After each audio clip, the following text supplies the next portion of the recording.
부흥을 위해 기도하는 극동방송입니다. FEBC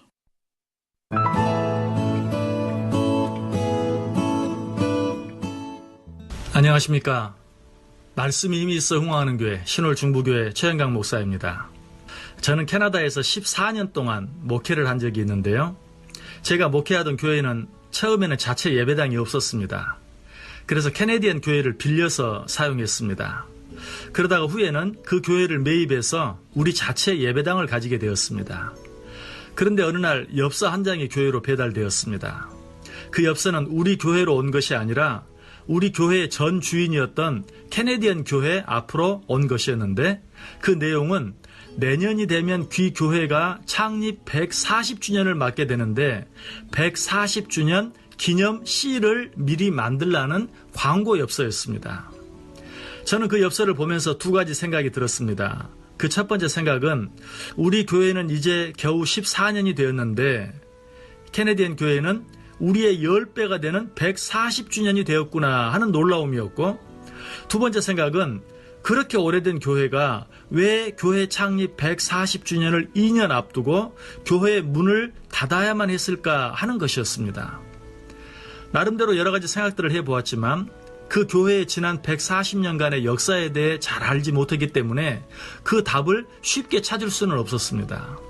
그러나 그러한 고민을 통해 교회가 문을 닫을 수밖에 없는 명백한 성경적 이유들을 발견하게 되었는데, 그것은 교회가 교회의 책임과 사명을 잊어버리면 그러한 교회는 반드시 사라질 수밖에 없다는 것이었습니다. 그렇다면 교회의 핵심은 무엇입니까? 그것은 복음입니다. 복음은 도대체 무엇입니까? 복음의 핵심은 예수 그리스도이십니다. 그렇다면 교회의 핵심이라고 말할 수 있는 복음의 내용은 무엇입니까? 그것은 예수 그리스도의 탄생과 죽음과 부활, 그리고 재림입니다. 예수 그리스도께서 왜 이 땅에 오셔야만 했습니까? 요한복음 3장 16절은 말합니다. 하나님이 세상을 이처럼 사랑하사 독생자를 주셨으니 이는 그를 믿는 자마다 멸망하지 않고 영생을 얻게 하려 하심이라. 예수 그리스도께서는 왜 죽으셔야만 했습니까? 그것은 죽음이 아니면 도무지 해결될 수 없는 우리의 죄 때문이었습니다. 이사야 53장 6절이 말하죠. 우리는 다 양 같아서 그릇 행하여 각기 제 길로 갔거늘 여호와께서는 우리 모두의 죄악을 그에게 담당시키셨도다. 예수 그리스도께서는 우리의 모든 죄를 대속해 주시기 위해서 십자가에서 죽으신 것입니다. 그가 십자가상에서 운명하시기 직전에 뭐라고 외치셨습니까? 다 이루었다. 뭘 다 이루셨다는 것입니까? 우리의 죄값을 다 치루셨다는 것입니다. 그러므로 우리의 죄를 용서하시기 위해 하나밖에 없는 아들까지 내어주신 하나님께서는 오직 한 가지만 보십니다. 우리의 죄를 위해 십자가에 달려 죽어주신 예수님을 믿는가 믿지 않는가. 그래서 사도행전 16장 31절이 말하죠. 주 예수를 믿으라. 그리하면 너와 내 집이 구원을 받으리라. 이것이 복음이고 이것이 복음의 핵심입니다. 그런데 교회 안에 이 복음이 없다면, 아니 이 복음의 주인공인 예수 그리스도가 없다면 그 교회는 이미 교회가 아니요, 그런 교회는 역사 속에서 영원히 사라질 수밖에 없는 것입니다. 그렇다면 역사 속에서 사라져버린 교회는 모두 복음이 존재하지 않는 교회일까요? 꼭 그렇지만은 않을 것입니다. 복음이 있는 교회도 역사 속에서 사라질 수 있습니다. 언제 그렇게 될까요? 그것은 교회 안에 교회의 핵심인 복음은 있는데 교회가 교회로서 마땅히 감당해야 할 교회의 사명을 잊어버렸을 때 그렇게 될 수 있습니다. 그렇다면 교회라면 마땅히 감당해야 할 그 사명이 무엇입니까?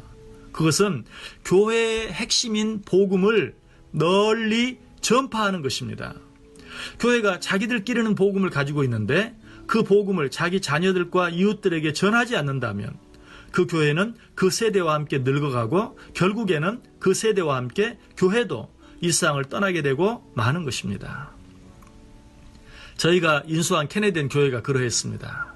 그 교회는 머리가 하얀 할아버지 할머니 10여 분이 교회를 지키다가 결국은 그 할아버지 할머니 세대와 함께 역사 속으로 사라져가고 말았습니다. 교회의 사명은 교회의 핵심인 복음을 간직하는 것과 더불어 그 복음을 아직도 예수 그리스도를 알지 못하는 사람들에게 전하는 것입니다. 이것 외에 그리스도인 된 우리와 그리스도인 된 우리들이 모여있는 교회가 해야 할 다른 어떤 일도 없습니다. 우리는 세상의 제도를 고치기 위해 부르심 받은 자들이 아닙니다. 우리들은 세상에 사는 사람들의 영혼을 고치고 치료하기 위해 택함받은 자들입니다. 그렇다면 이러한 사람들이 모여있는 교회나 기독교의 관심은 무엇이어야 합니까? 그건 역시 이 세상의 어떤 제도가 아니라 당연히 사람들의 영혼 구원이어야 합니다.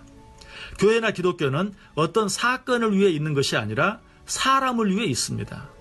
교회의 일은 사람이 살고 있는 환경을 고치는 것이 아니라 그 사람 자체를 고치는 것입니다. 교회와 기독교는 사람들을 편안하기 위해 있는 것이 아니라 좀 불편하더라도 그것을 통해서 사람들이 예수 그리스도와 가까워지게 하는데 그 목적이 있습니다.